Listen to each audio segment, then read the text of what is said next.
Part 4 आदिवासी दीकू एक स्वर्ग युग की कल्पना।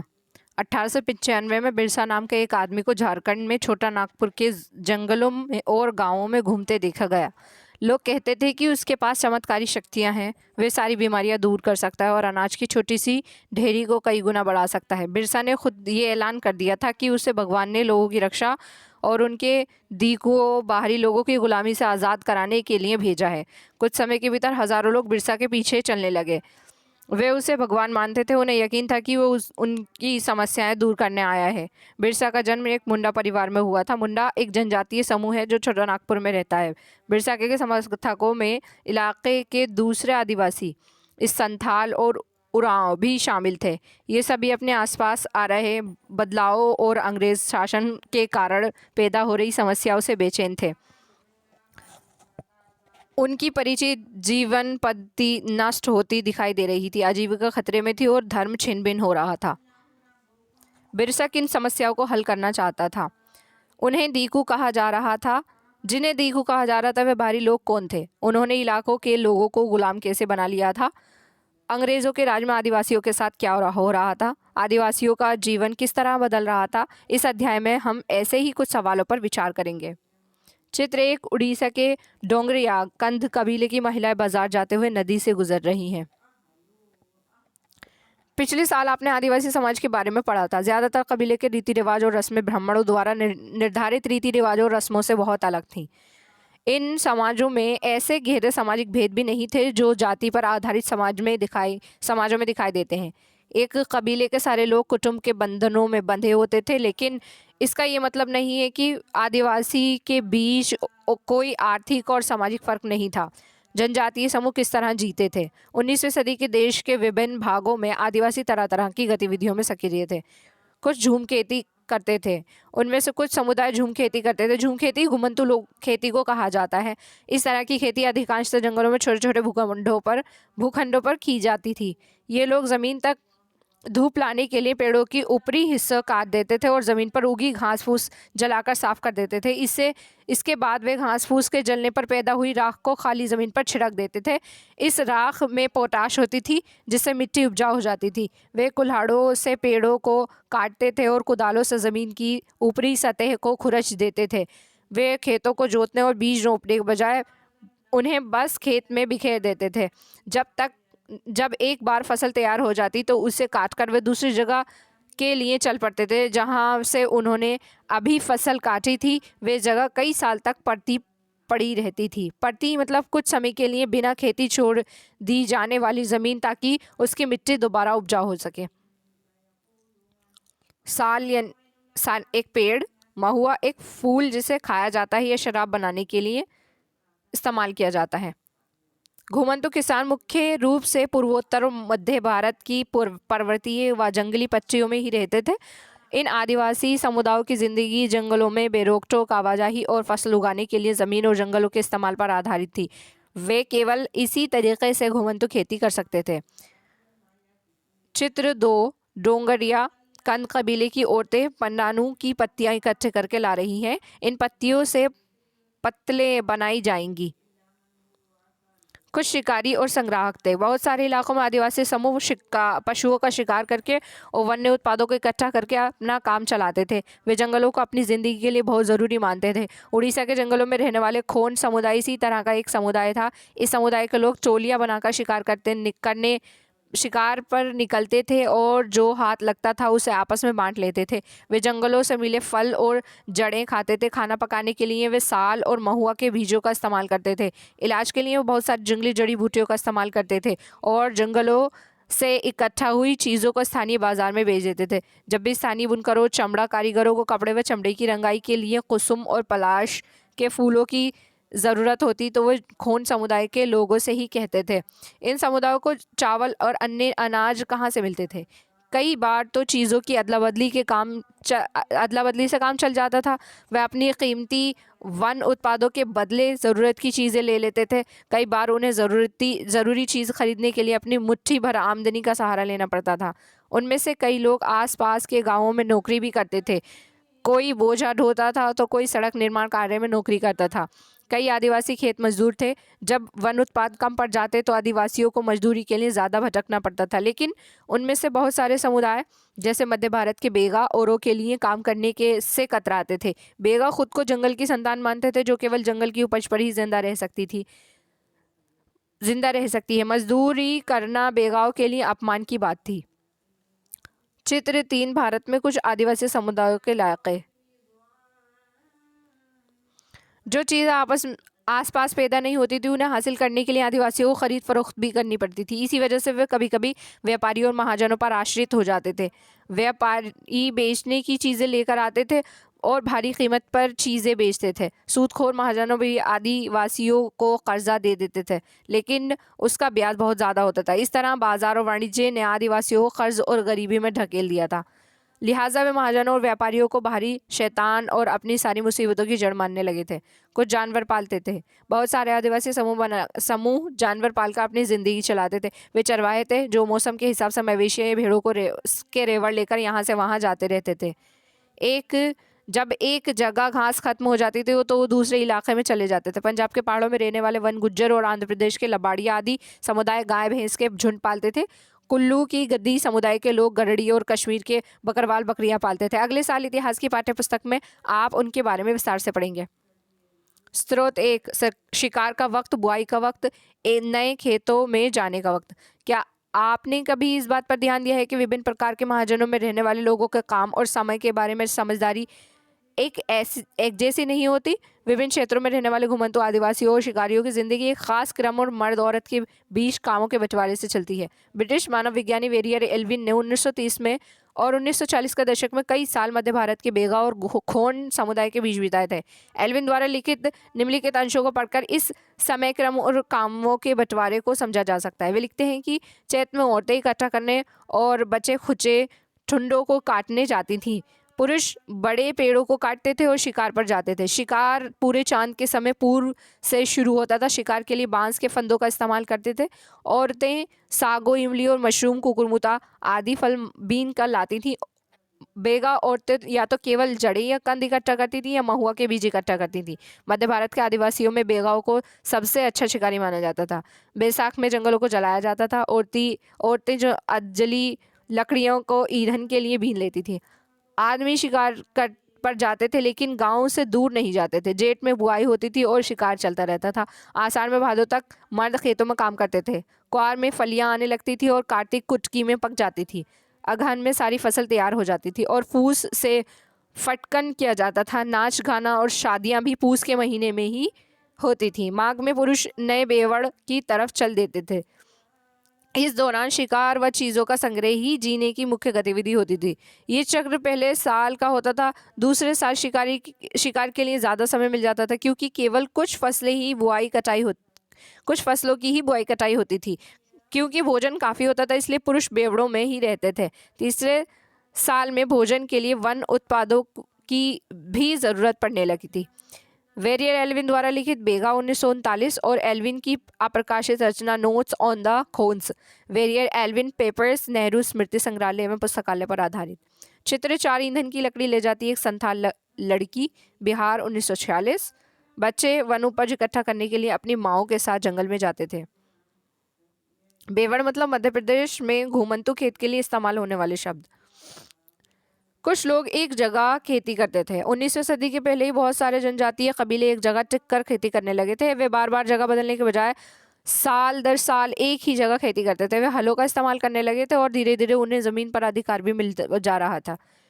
बहुत सारे समुदाय में छोटानागपुर के मुंडाओं की तरह ज़मीन पूरे कबीले की संपत्ति होती थी। कुल के सभी सदस्यों को उन मूल निवासियों का वंशज माना जाता था जिन्होंने सबसे पहले आकर ज़मीन को साफ किया था। लिहाजा ज़मीन पर सभी का बराबर हक होता था। फिर भी अक्सर ऐसा होता था कि कुल के कुछ लोग औरों से ज़्यादा ताकत जुटा लेते थे। कुछ मुखिया बन जाते थे और बाकी उनके अनुयायी होते थे। जो ताकतवर होते थे वो खुद खेती करने के बजाय अक्सर अपनी ज़मीन बनाई पर देते थे। ब्रिटिश अफसरों को गोंड और संताल जैसे एक जगह ठहरकर रहने वाले आदिवासी समूह शिकारी संग्रह या घुमंतु खेती करने वालों के मुकाबले ज़्यादा सभ्य दिखाई देते थे। जंगलों में रहने वाले लोगों को जंगली और बर्बर माना जाता था। अंग्रेज़ों को लगता था कि उन्हें स्थायी रूप से एक जगह बसाना और सभ्य बनाना ज़रूरी है। औपनिवेशिक शासन से आदिवासियों के जीवन पर क्या असर पड़ा? ब्रिटिश शासन के दौरान आदिवासी समूह का जीवन बदल गया। आओ देखें कि ये बदलाव क्या थे। आदिवासी मुखियाओं का क्या हुआ। अंग्रेजों के आने से पहले बहुत सारे इलाकों में आदिवासियों के मुखियाओं का महत्वपूर्ण स्थान होता था। उनके पास औरों से ज़्यादा आर्थिक ताकतें होती थी और वह अपने इलाके पर नियंत्रण रखते थे।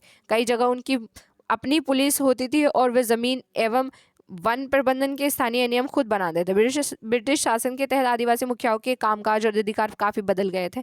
उन्हें कई कई गांवों पर ज़मीन का मालिकाना तो मिल रहा, लेकिन उनकी शासकीय शक्तियाँ छिन गईं और उन्हें ब्रिटिश अधिकारियों द्वारा बनाए गए नियमों को मानने के लिए बाध्य कर दिया गया। उन्हें अंग्रेज़ों को नजराना देना पड़ता था और अंग्रेज़ों के प्रतिनिधि की हैसियत से अपने समूह को अनुशासन में रखना होता था। पहले उनके पास जो ताकत थी अब वे नहीं रही। वे परंपरागत कामों को करने से लाचार हो गए। चित्र 5। पूर्वोत्तर में निशी आदिवासी के एक गांव में लट्ठा से बना घर। जब ये घर बनाए जाते तो पूरा गांव मदद करता है। घुमंतु काश्तकारों का क्या हुआ। ऐसे समूह से अंग्रेजों को काफ़ी परेशानी होती थी, जो यहाँ वहाँ भटकते रहते थे और एक जगह ठहर कर नहीं रहते थे। वे चाहते थे कि आदिवासियों के समूह एक जगह स्थायी रूप से रहें और खेती करें। स्थायी रूप से एक जगह रहने वाले किसानों को नियंत्रित करना आसान था। अंग्रेज अपने शासन के लिए आमदनी का नियमित स्रोत भी चाहते थे। फलस्वरूप उन्होंने ज़मीन के बारे में कुछ नियम लागू कर दिए। उन्होंने ज़मीन को मापकर प्रत्येक व्यक्ति का हिस्सा तय कर दिया। उन्होंने ये भी तय कर दिया कि किसे कितना लगान देना होगा। कुछ किसानों को भूस्वामी और दूसरों को पट्टेदार घोषित किया। जैसा कि आप देख चुके हैं अध्याय 2। पट्टेदार अपने भूस्वामी को भाड़ा चुकाते थे और भूस्वामी सरकार को लगान देते थे। झूम काश्तकारों को स्थायी रूप से बसाने की अंग्रेज की कोशिश कामयाब नहीं रही।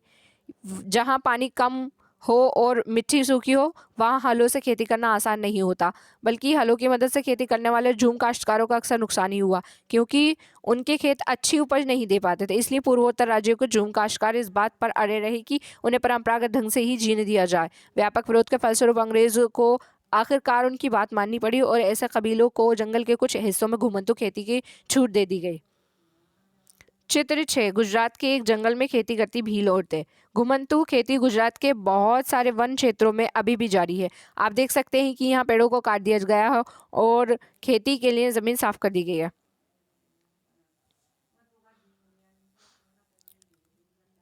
वन कानून और उनके प्रभाव। जैसा कि आपने देखा कि आदिवासी समूह का जीवन जंगलों से जुड़ा हुआ था, अतः वन कानूनों में आए बदलावों से आदिवासियों के जीवन पर भी भारी असर पड़ा।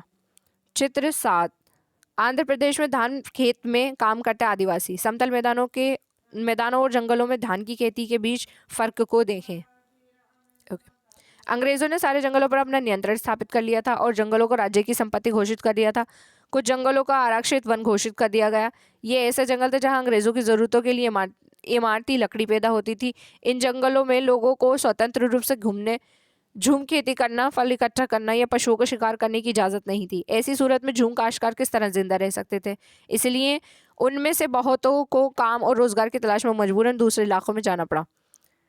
जैसे ही अंग्रेजों ने जंगलों के भीतर आदिवासियों को रहने पर पाबंदी लगा दी, उनके सामने एक समस्या पैदा हो गई। समस्या ये थी कि वे रेलवे स्लीपर्स के पेड़ काटने और लकड़ी को एक जगह से दूसरी जगह ले जाने के लिए मजदूर का इंतजाम कहाँ से किया जाए। स्लीपर्स मतलब लकड़ी के क्षैतिज तख्ते जिन पर रेल की पटरियां बिछाई जाती हैं। औपनिवेशिक अधिकारियों को इसका भी एक हल ढूंढ निकाला। उन्होंने तय किया कि झूम काश्तकारों को जंगल में ज़मीन के छोटे छोटे टुकड़े दिए जाएंगे और उन्हें वहाँ खेती करने की भी छूट होगी, बशर्ते गांव में रहने वालों को वन विभाग के लिए मजदूरी करनी होगी और जंगलों की देखभाल करनी होगी। इस तरह बहुत सारे इलाकों में वन विभाग ने सस्ते श्रम की आपूर्ति सुनिश्चित करने के लिए वन गांव बसा दिए। स्रोत 2। अंग्रेज़ों के इस देश में जीना कितना कठिन है। 1930 के दशक में वेरियर एल्विन ने मध्य भारत में रहने वाले बेगा आदिवासियों को इलाकों का दौरा किया था। एल्विन इन लोगों के रीति रिवाजों, उनकी कला और लोक संस्कृति को जानना चाहते थे। उन्होंने बेगाओं के बहुत सारे गीत इकट्ठा किए, जिसमें से इस बात पर शिकायत की गई है कि अंग्रेज़ों के शासन में बेगा कितने बुरे दौर से गुजर रहे हैं। अंग्रेज़ों के इस देश में जीना कितना मुश्किल है। जीना कितना है मुश्किल। जमींदार बैठा है गाँव में, दरवाजे में कोतवार, बगीचों में पटवारी, खेतों में सरकार। अंग्रेज़ों के इस देश में जीना है कितना मुश्किल। पशु कर अदा करने के लिए बेचते हैं गाय तो भैंस बेचते हैं जंगल के लिए। बैलों को बेचकर अदा करते हैं लगान, भोजन पाए कहाँ से अंग्रेज़ों के इस देश में। वेरियर एल्विन एवं शोमराव हिवाले सॉन्ग्स ऑफ द मेकल प्रस्त 316 से उद्धृत।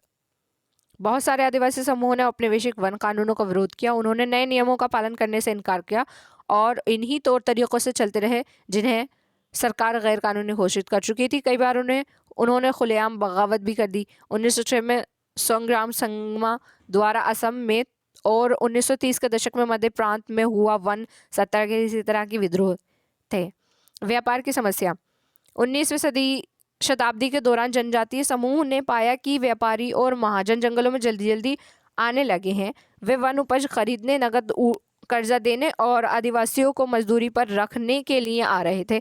इन सारे बदलावों से क्या असर पड़ने वाला है, वे समझने में आदिवासियों को कुछ समय लगा। ये समझने के लिए आइए रेशम उत्पादों की स्थिति को देखें। चित्र 8, गोदारा औरतें बुनाई करती हुई। 18वीं सदी में भारतीय रेशम की यूरोपीय बाजार में भारी मांग थी। भारतीय रेशम की अच्छी गुणवत्ता आपको आकर्षित करती है और भारत का निर्यात तेजी से बढ़ रहा था। जैसे जैसे बाजार फैला, ईस्ट इंडिया कंपनी के अफसर इस मांग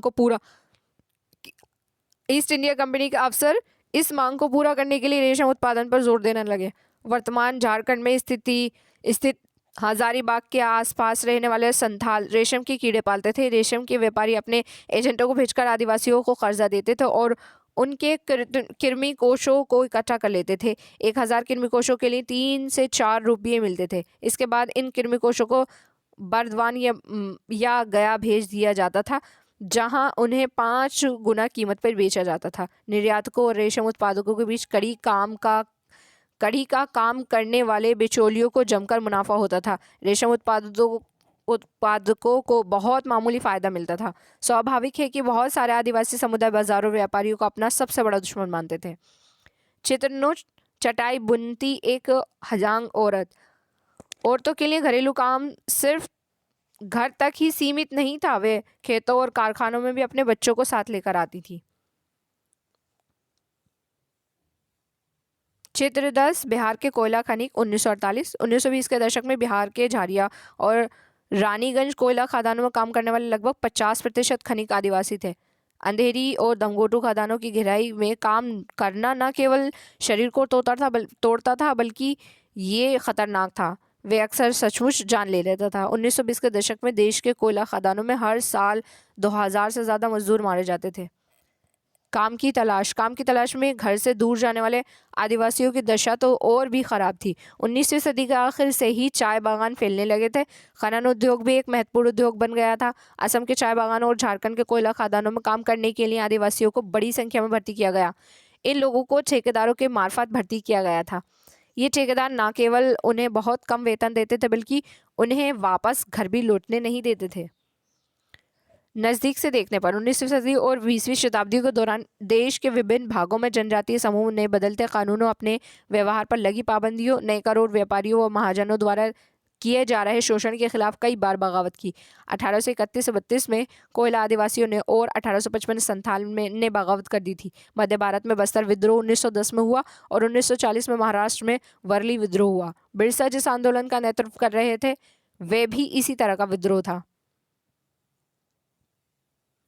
लहूलुहान। स्रोत 3, लहूलुहान मेरे कंधे। मुंडा आदिवासियों में के गीतों में उनके कष्ट झलकते हैं। हाय कोहलू के बेल की तरह में लहूलुहान मेरे कंधे, जमींदार के दूध दिन और रात करते हैं मुझे परेशान। बड़बड़ाता हूँ मैं यही दिन और रात, हाय यही है मेरी हालत, नहीं है मेरा कोई ठिकाना, नहीं है मेरी कोई खुशियाँ। KS. Singh, Birsa Munda and his movement, पृष्ठ 12। बिरसा मुंडा। बिरसा का जन्म 1870 के दशक के मध्य में हुआ था। उनके पिता गरीब थे। बिरसा का बचपन भेड़ बकरियां चराते, बांसुरी बजाते और स्थानीय अखाड़ों में नाचते गाते बीता था। उनकी परवरिश मुख्य रूप से बेहोना के आसपास के जंगलों में हुई थी। गरीबी से लाचार बिरसा के पिता को काम की तलाश में जगह जगह भटकना पड़ता था। लड़कपन में ही बिरसा ने अतीत में हुआ मुंडा विद्रोह की कहानियां सुन ली थी। उन्होंने कई बार समुदाय के सरदारों मुखियाओं को विद्रोह का आह्वान करते देखा था। बिरसा के समुदाय के लोग ऐसे स्वर्ण युग की बात करते थे जब मुंडा के लोग दीकुओं की उत्पीड़न से पूरी तरह आज़ाद थे। सरदारों का कहना था कि एक बार फिर उनके समुदाय के परंपरागत अधिकार बहाल हो जाएंगे। वे खुद को इलाके के मूल निवासियों का वंशज मानते थे और अपनी ज़मीन की लड़ाई, मुल्क की लड़ाई लड़े रहे थे। लोगों को याद याद दिलाते थे कि उन्हें अपना साम्राज्य वापस पाना है। बिरसा स्थानीय मिशनरी स्कूल में जाने लगे जहां उन्हें मिशनरियों के उपदेश सुनने का मौका मिला। वहां भी उन्होंने यही सुना है कि मुंडा समुदाय स्वर्ग का साम्राज्य हासिल कर सकता है और अपने खोए हुए अधिकार वापस पा सकता है अगर वह अच्छे ईसाई बन जाएं और अपनी खराब आदतें छोड़ दें, तो ऐसा हो सकता है। बाद में बिरसा ने एक जाने माने वैष्णव धर्म प्रचारक के साथ भी कुछ समय बिताया। उन्होंने जनेऊ धारण किया और शुद्धता पर व दया पर जोर देने लगे। वैष्णव मतलब विष्णु की पूजा करने वाले वैष्णव कहलाते थे। अपनी किशोरावस्था में बिरसा जिन विचारों के संपर्क में आए उनसे वे काफ़ी गहरे और तौर पर प्रभावित थे। बिरसा का आंदोलन आदिवासी समाज को सुधारने का आंदोलन था। उन्होंने मुंडाओं से आह्वान किया कि वे शराब पीना छोड़ दें, गांवों को साफ रखें और डायन व जादू टोने में विश्वास ना करें। यहाँ ध्यान देने वाली बात यह है कि बिरसा ने मिशनरियों और हिंदू जमींदारों का भी लगातार विरोध किया। वे उन्हें बाहर का मानते थे जो मुंडा जीवन शैली को नष्ट कर रहे थे। 1895 में बिरसा ने अपनी अनुयायियों से आह्वान किया कि वह अपने गौरवपूर्ण अतीत को पुनर्जीवित करने के लिए संकल्प लें। वे अतीत के एक ऐसा स्वर्ण युग सतयुग की चर्चा करते थे जब मुंडा लोग अच्छा जीवन जीते थे, तटबंध बनाते थे, कुदरती झरनों को नियंत्रित करते थे और पेड़ बाग लगाते थे, पेट पालने के लिए खेती करते थे। उस काल्पनिक युग में मुंडा अपने ब्रादरों और रिश्तेदारों का खून नहीं बहाते थे, वे ईमानदारी से जीते थे। बिरसा चाहते थे कि लोग एक बार फिर अपनी ज़मीन पर खेती करें, एक जगह टिक कर रहें और अपने खेतों में काम करें। अंग्रेज़ों का बिरसा आंदोलन के राजनीतिक उद्देश्य बहुत ज़्यादा परेशानी थी। इस आंदोलन मिशनरियों, महाजनों, हिंदू भूस्वामियों और सरकार से बाहर निकालकर बिरसा के नेतृत्व में मुंडा राज स्थापित करना चाहता था। यह आंदोलन इन्हीं ताकतों को मुंडाओं की सारी समस्याओं व कष्टों का स्रोत मानता था। अंग्रेज़ों की भूनीतियाँ उनकी परंपरागत भूमि व्यवस्था को नष्ट कर रही थी। हिंदू भूस्वामी और महाजन उनकी ज़मीन छीनते जा रहे थे। मिशनरी उनकी परंपरागत संस्कृति की आलोचना कर रहे थे। जब आंदोलन फैलने लगा तो अंग्रेज़ों ने सख्त कार्रवाई का फैसला किया। उन्होंने 1895 में बिरसा को गिरफ्तार किया और दंगे फसाद के आरोप में 2 साल तक की सज़ा सुनाई। 1897 में जेल से लौटने के बाद बिरसा समर्थन जुटाते हुए गांव-गांव घूमने लगे। उन्होंने लोगों को उकसाने के लिए परंपरागत प्रतीकों और भाषा का इस्तेमाल किया। वे आह्वान कर रहे थे कि उनके नेतृत्व में साम्राज्य की स्थापना के लिए रावणों, दीकों और यूरोपियों को तबाह कर दें। बिरसा के अनुयायी दीकों और यूरोपीय सत्ता के प्रतीकों को निशाना बनाने लगे तो उन्होंने थाने और चर्चों पर हमले किए और महाजनों और जमींदारों की संपत्तियों पर धावा बोल दिया। सफ़ेद झंडा बिरसा राज का प्रतीक था। सन 1900 में बिरसा के हैजे से मृत्यु हो गई और आंदोलन ठंडा पड़ गया। यह आंदोलन 2 मायनों में महत्वपूर्ण था। पहला, उसने औपनिवेशिक सरकार को ऐसा कानून लगाने के लिए मजबूर किया जिसके ज़रिए दीकू लोग आदिवासियों की ज़मीन पर आसानी से कब्जा न कर सके। दूसरा, इसने इस बार फिर जता दिया कि अन्याय का विरोध करने और औपनिवेशिक शासन के विरुद्ध अपने गुस्से को अभिव्यक्त करने में आदिवासी सक्षम हैं। उन्होंने अपने ख़ास अंदाज में अपनी ख़ास रस्मों संघर्ष के प्रतीक के ज़रिए इस काम को अंजाम दिया। अन्यत्र हमें नकदी की क्या ज़रूरत। ऐसे बहुत सारे कारण हैं कि जिनकी वजह से आदिवासी और अन्य सामाजिक समूह प्रायः बाजार के लिए पैदावार नहीं करना चाहते थे। पापुआ न्यू गिनी की इस जनजातीय गीत में इस बात की झलक मिलती है कि वहाँ के आदिवासी बाजार को किस तरह दिखते हैं। कहते हैं कि नकदी है बेकार का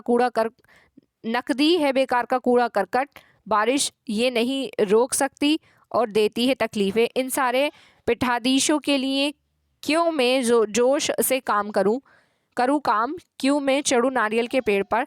तो है नकदी फसलें अच्छी, लेकिन श्रीमान मुझे बताइए अगर ख़रीदने को नहीं है कुछ तो मैं चिंता करूं क्यों।